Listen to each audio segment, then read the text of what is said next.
श्री स्वामी समर्थ अनंत कोटी ब्रह्मांड नायक राजाधिराज योगीराज परब्रह्म श्री स्वामी समर्थ महाराजांना कोटी कोटी प्रणाम। तसंच माझी ही व्हिडिओ जे सेवेकरी बघतायत त्यांना श्री स्वामी समर्थ। बघा मंडळी, आपल्याकडे सर्वांकडे छोटे मुलं असतात आणि आपण बाल संस्कार केंद्राला घेऊन जाऊ शकत नाही। कधी कधी काय होतं, आपल्यापासून लांब केंद्र असतं किंवा नसतं पण आपल्याजवळ, परंतु आपल्याला आपल्या मुलांना प्रत्येकाला वाटतं माझे मुलं मला एकदम सगळे याच्यात अव्वल करायचे आहे, सगळ्या याच्यात तरबेज करायचे आहे। पण मग आपण सगळ्या गोष्टी देऊ शकतो, पण संस्कार बाल संस्कार असतात, जे बाल संस्कारामध्ये जे काही मुलांना स्तोत्र मंत्र शिकवल्या जातात। तर आपल्याकडे मागे एक आपण बाल संस्काराचं पाठ्यपुस्तक होतं, ते मोठं ग्रंथ होता, तर त्याच्यात सर्व माहिती होती, ते पाठवलं। पण त्याचाच आणखी एक दुसरा भाग आहे, कारण की त्याच्यात नाही काय काय गोष्टी ऍड झाल्या, म्हणजे बोलल्या नसेल त्यांनी, तर एक छोटं त्याच्यासाठी एक पुस्तक काढलेलं आहे, बाल संस्कार भाग 2। बघा, हे बाल संस्कार भाग 2 आहे। त्याच्यात अमृतधारा नाव आहे या ग्रंथाचं, अमृतधारा नाव आहे। तर ह्याचं बघा, हा ग्रंथामध्ये आपण मुलांना, त्याच्यामध्ये काय होतं, जे बाल संस्कार ग्रंथ होता ना, तर त्याच्यामध्ये मुलांच्या अवयवाची वगैरे सगळे हे होते, म्हणजे विकास करण्यासाठी होते, ते मुलांच्या अवयवाचे, मुलांचे शारीरिक बौद्धिक विकास करण्याचे काय काय आहे ते सगळं होतं। आता ह्या ग्रंथामध्ये जे आहे ना, ह्या ग्रंथामध्ये मुलांना तुम्ही कुठले कुठले स्तोत्र मंत्र शिकवायचे, कधी कुठला मंत्र बोलायला लावायचं हे आहे। आता हे तुम्हाला याची किंमत काही नाही, 24 रुपये आहे याची किंमत। तर ह्याच्यामध्ये तुम्ही नाही का तुमच्या मुलांना बघा, सकाळी उठल्यावर कुठला मंत्र बोलायचा, जेवायला बसल्यावर कुठला मंत्र बोलायचा, दिवा लावताना कुठला मंत्र बोलायचा, हे तुम्ही तुमच्या मुलांना शिकवू शकतात। तुमच्या त्यानंतर अभ्यासासाठी कुठला मंत्र बोलायचा, त्यानंतर थोड्या मोठ्यांच्या गोष्टी आहेत तिथं तुम्हाला त्या मुलांना तुम्ही शिकवू शकतात। म्हणजे काही संतांच्या गोष्टी सांगितलेल्या आहेत, संतांच्या म्हणजे माहिती दिलेली आहे संतांची। तर प्रत्येक याच्यासाठी मुलांना कुठला मंत्र कधी काय म्हणायचं आहे, तर तो सगळं दिलेला आहे। झोपेतून उठल्यावर बघा, आता संरक्षणासाठी कुठला मंत्र बोलायचा तो दिलेला आहे, म्हणजे मुलांच्या हा मंत्र आपण शिकवला तर मुलांचं स्वतःचं संरक्षण होईल। मुलांनी जर रोज तो मंत्र म्हटला एकदा दिवसातून, तर तो त्यांचं संरक्षण होईल। किंवा उदाहरणार्थ त्यांचा आता तो मंत्र पाठ झाला किंवा त्यांना तो मंत्र येतो आहे, रोज म्हणताय आणि बाहेर जात आहे, त्यांना कधी वाटतंय की भीती, असं अरे बापरे, काही कधी कधी भीती वाटते मुलांना, मग त्यांना स्वतःच्या संरक्षणाची गरज असते। अशा वेळेला त्या मुलांनी जर हा मंत्र 11 वेळा मनात बोलला तर त्यांचं स्वतःचं संरक्षण होतं। म्हणजे अशा पण गोष्टी याच्यामध्ये, असे स्तोत्र मंत्र ह्याच्यामध्ये दिलेले आहेत। स्तोत्र नाही आहे, मंत्रच आहे छोटे छोटे, कारण की मुलं छोटे असतात, ते स्तोत्र काही एवढे पाठ करणार नाही लगेच, तर त्यांच्यासाठी मंत्र असतात, हे सगळे मंत्र आहे। त्यानंतर मंत्राचा अर्थ पण दिलेला आहे, कारण की कसं असतं, मुलांना अर्थ समजला की मुलांना ते वाचायला आवडतं। मुलांपेक्षा आपल्याला सुद्धा तसं असतं की आपल्याला जर अर्थ कळाला तर आपण पण ते मंत्र म्हणजे लक्ष देऊन वाचतो। त्यानंतर सूर्याला पाणी देताना कुठला मंत्र म्हणायचा, लक्ष्मीची आराधना करताना, विष्णूचं पूजन करताना, ब्रह्मदेवाचे पूजन करताना, कुठल्या देवाचं पूजन करताना कुठला मंत्र म्हणायचा, हे जर आपल्या मुलांना इतकं म्हणजे इतकं छान मंत्र आहे की तुम्हाला ह्या तुमच्या मुलांना जर हा ग्रंथ घेतला आणि तुम्ही नुसतं घेऊन नाही होणार, तर तुम्ही घेतला आणि घे रे बागा बघ तू, असं नाही, आपल्याला त्या मुलांना घेऊन बसायचे संध्याकाळी, किंवा तुम्ही संध्याकाळी नाही तर तुमचे मुलगा जेव्हा घरी असेल, तेव्हा रिकामा असेल, फ्री असेल, तुम्ही त्याला तसे एक एक दिवस ना एक एक मंत्र शिकवायचा। ते काय 15-20 मिनिटं तुम्ही बसले तर एक मंत्र तुमचा मुलगा शिकून जाईल, आणि एक मंत्र शिकलं की त्याला पाठ करायला लावायचा।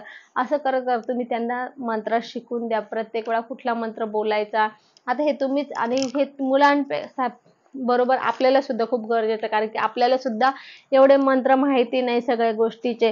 झोपेतून उठल्यावर ठीक आहे तो माहिती असेल तुम्हाला, त्यानंतर कराग्रे बसते लक्ष्मी तो माहिती असेल, त्यानंतर त्यानंतर धरणी मातेचं मंत्र आहे, अंथरुणातून उठल्यावर समुद्र वसने तो मंत्र आहे, प्रातःकाळी उठल्यानंतर पुण्यस्मरण, म्हणजे आपण उठल्या उठल्या कोणतं मंत्र बोलायचा, ब्रह्मानंदम परम सुखदम, इथं सगळं दिलेलं आहे। कृष्ण स्तवन करायचं, कृष्णाचा मंत्र आहे, वसुदेव सुतम देव कंस चाणूरमर्दनम देवकी परमानंदम कृष्ण वंदे जगद्गुरु, त्याचा अर्थ पण दिलेला आहे। त्यानंतर श्रीरामाचं स्मरण करायचं, म्हणजे हे तुम्ही जर सकाळी दात घसताना काय बोलायचं ते सुद्धा आहे बघा। सकाळी दात घसताना म्हणायचे श्लोक, आयुर्बलम यशोवर्चम प्रजापशुम वसुनीच प्रज्ञाचं मेधाचं त्वं नो देहि वनस्पते. आता हा तर मला पण माहित नव्हतं दात घासताना कुठला मंत्र बोलायचं बरं का. खरंच सांगते, जे आहे ते माझं स्पष्ट आहे. पण मी पण आता पाहिलं, कारण की हे आपल्याला माहित नाही असे मंत्र याच्यामध्ये आहेत.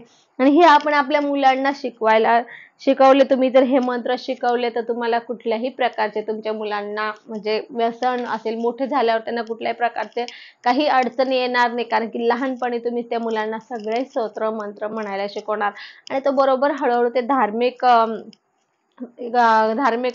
मार्गाकडे जाणार. आणि तुम्हाला कसं असतं बघा, मुलं आजकाल आपल्याला सर्वांना माहिती की आजकाल लोक आहे ना, आई वडिलांना वृद्धाश्रमात फार पाठवतात का का त्यांच्यावर तसे संस्कार झाले नाही, त्यांच्यावर तसे मंत्र स्तोत्र काही जे असेल ते संस्कार झाले नाही, आई वडिलांनी तसे संस्कार केले नाही. म्हणून त्या आई वडिलांनी फक्त मुलांचे शिक्षण केलं असेल, शिक शिक शिक शिक आणि जा क्लासला जा, शाळेत जा, शिक, असं तेवढं केलं असेल. हा तर आणि पण मुलांना हे जे आहे शाळा क्लास तुम्ही हे करून तुम्हाला हे मुलांना 10 ते 15 मिनिटं तुमच्या जवळ घेऊन बसायचं आहे आणि तुम्हाला हे मुलांना शिकवायचं आहे. ह्या गोष्टी याच्यात दिलेल्या इतके सुंदर दिलेल्या आहेत.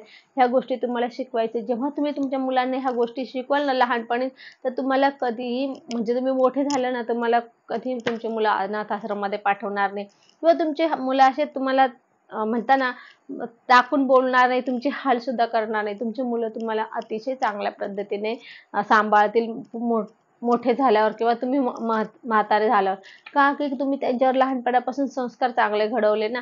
आणि ते संस्कार घडवण्यासाठी ते मंत्र स्तोत्र साठी, त्या मंत्राचा प्रत्येक मंत्राचा अर्थ कळण्यासाठी आणि मंत्र स्तोत्रासाठी हे तुम्हाला पुस्तक जर हवं असेल तर तुम्ही घेऊ शकतात. 24 रुपयाचंच आहे ते.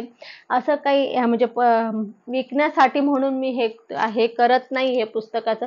परंतु हे पुस्तक खरोखर खूप असे गरजेचं म्हणावं लागेल. कारण की आजकाल जे आहे सिटीमध्ये राहतात, त्यांना बालसंस्कार नाही, त्यांना स्वतःला हे मंत्र माहित नाही. आता बघा, मी सांगते की मला सुद्धा दात घासताना कुठला मंत्र होता तर मला सुद्धा माहित नव्हता. तर आता तो सुद्धा मंत्र हा पुस्तकात आहे, आपल्या केंद्राचंच आहे ते बुक, त्याच्यात आहे. तर मी आज त्याच्यात बघितलं. आता मी लगेच उद्या आजच मी लगेच रात्री तो मंत्र लिहून ठेवेल. ब्रश वगैरे काढतो आपण तिथं ह्या असतं बघा, पेस्ट असते, ब्रश असते, एका कागदावर लिहून चिटकून ठेवेल. लगेच माझ्या मुलांनी पण लगेच तो उद्या ब्रश घेतला की लगेच तो वाचायचा आणि मग ब्रश तोंडात घालायचा.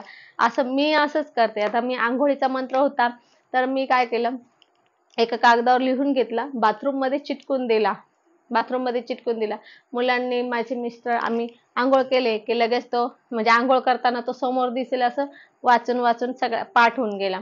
तर असं असतं माझं. आता उद्या मी दात घासायचं, आता दात सकाळी घासतो आपण, आजच रात्री तो मंत्र लिहून चिटकून देईल. सकाळी मुलांना सांगेल हे वाचत चला, म्हणजे मला आता माहित झालं म्हणून. तर असं असतं. असं जर केलं ना आपण, तर आपल्या मुलांना बरोबर ती सवय लागून जाते. आपल्या मुलांचे स्तोत्र मंत्र सगळे पाठ पण होऊन जातात.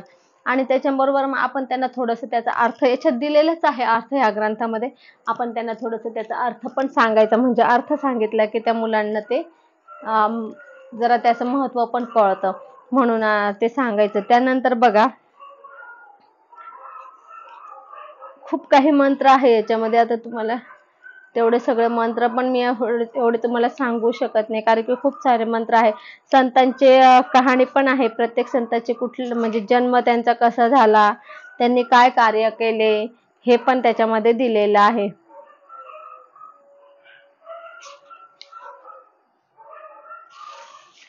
अतिशय छान असा हा ग्रंथ आहे. याच्यामुळे आपल्या मुलांना खूप काही म्हणजे बौद्धिक त्यांची प्रगती होईल, बौद्धिक मदत पण होईल आणि त्यांची वाणी सुद्धा शुद्ध होईल, स्वच्छ होईल वाणी.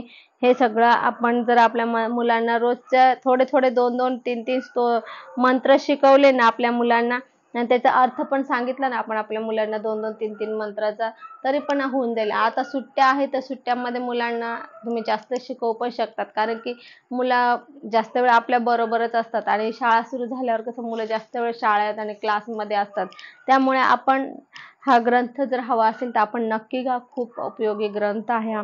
तर असो, आज आपण इथे थांबू. झालेली सेवा स्वामींच्या चरणी अर्पण करू. आपल्याला जर माझी ही व्हिडिओ आवडली असेल तर लाईक, शेअर, कमेंट करा. माझ्या चॅनलला सबस्क्राईब करा. श्री स्वामी समर्थ.